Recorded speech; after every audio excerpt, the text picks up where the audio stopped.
Welcome to the deep dive. Today, we're tackling the Jeffrey Epstein controversy. It's a story tangled up with abuse, trafficking, and a death that still raises so many questions. Our goal here is simple. Cut through the noise, lay out the facts so you can really understand what happened. Exactly. We'll look at where the allegations started, the legal battles, the network of powerful people linked to him, and the fallout, which is still ongoing. What's really striking is how this one case just exposed cracks, major vulnerabilities in the justice system itself. Okay, so let's unpack the origins. Where did this formally kick off? It really began back in March 2005, Palm Beach, Florida. An initial report from a 14-year-old girl. Just one report initially? Yes, but that quickly triggered a 13-month investigation. And what they found was a systematic pattern. Federal officials first identified somewhere between 36 and 40 girls, some as young as 14. But that number grew, didn't it? Oh, yes. Later reporting, investigative journalism, suggested it was closer to 80 victims, maybe more.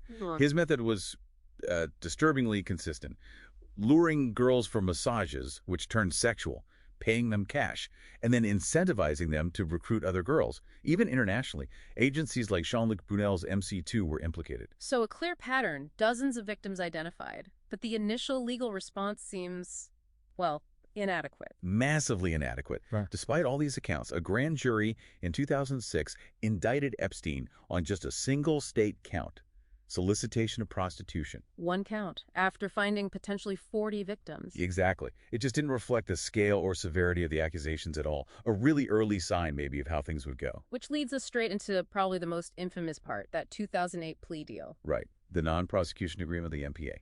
Negotiated by Epstein's high-powered legal team with the U.S. attorney at the time, Alexander Acosta. Epstein pleaded guilty to state charges, not federal. Served less than 13 months of an 18-month sentence. And got work release privileges too, didn't he? Which seemed unusual. Very unusual for the circumstances. But the really explosive part of the NPA... The immunity clause. Exactly. It granted immunity from federal prosecution, not just for Epstein, but for any potential co-conspirators in that district. Immunity for unnamed co-conspirators. That sounds extraordinary. It drew huge condemnation. People called it a sweetheart deal, and you can see why. And critically, it violated the Crime Victims' Rights Act, the CVRA, because the victims weren't notified.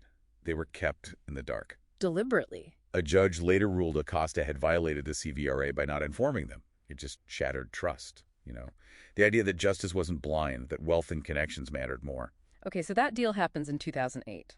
But the story doesn't end there. Fast forward, public pressure builds. And on July 6, 2019, Epstein is arrested again. This time on federal charges, sex trafficking and conspiracy. A major development. But then, things took another sharp turn. Yes, on August 10th, 2019, just weeks after he had apparently tried to take his own life before. Epstein was found dead in his jail cell. Apparent suicide. Apparent being the key word for many people. His death sparked immediate suspicion, right? Because of all the irregularities. Absolutely. Reports surfaced that he had been taken off suicide watch shortly before. And the guards, weren't they supposed to be checking on him? They reportedly failed to do checks for hours, then allegedly falsified records, and the cameras outside his cell. Malfunctioning. Or unusable. Both were reported. The Attorney General at the time, William Barr, even called it a perfect storm of screw-ups. Which hardly inspires confidence. No. And while the official investigations, the DOJ and FBI concluded it was suicide, and importantly, stated they found no secret client list as blackmail material. Public opinion remained deeply skeptical. Very skeptical. Polls showed only a small fraction of Americans actually believed the official suicide narrative. There's this huge gap between the official findings and what people felt actually happened. Let's talk about the network. His connections were vast, weren't they? Court documents ended up naming over 100 high-profile people. That's right. Politicians like former Presidents Trump and Clinton, scientists like Stephen Hawking, celebrities like Leonardo DiCaprio, a real mix of the elite. But being named doesn't automatically mean complicity, right? There's a difference between his contacts and proven co-conspirators. A crucial distinction.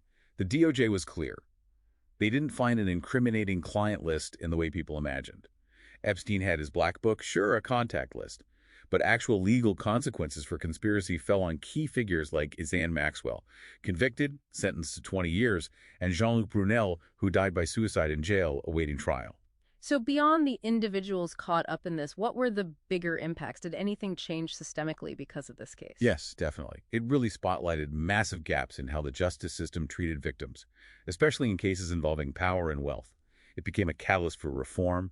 You have the Courtney Wild Act, introduced in 2024, named after one of the victims. It directly targets those victim notification failures we saw in the 2008 deal. Giving victims more power. Exactly. And other laws, too, like the Ending Forced Arbitration for Sexual Assault and Sexual Harassment Act and the Speak Out Act. These basically stop perpetrators from sourcing survivors into secret arbitration or silencing them with NDAs. They empower survivors to seek justice in open court. So this deep dive really shows, well, a deeply disturbing picture of systemic failure, abuse of power, and lost trust. It absolutely does. But, maybe somewhat hopefully, it also shows the power of victim advocacy, how speaking out, even against incredible odds, can lead to real change. And push crucial legal reforms forward. It's a stark reminder, isn't it, of the fight for real accountability and the need to make sure justice truly is equal, no matter how rich or connected someone is. It leaves you wondering, really, what kind of constant vigilance does it take to protect our systems when they come up against that kind of power and influence? Something to keep thinking about as you continue your own deep dives into our complicated world.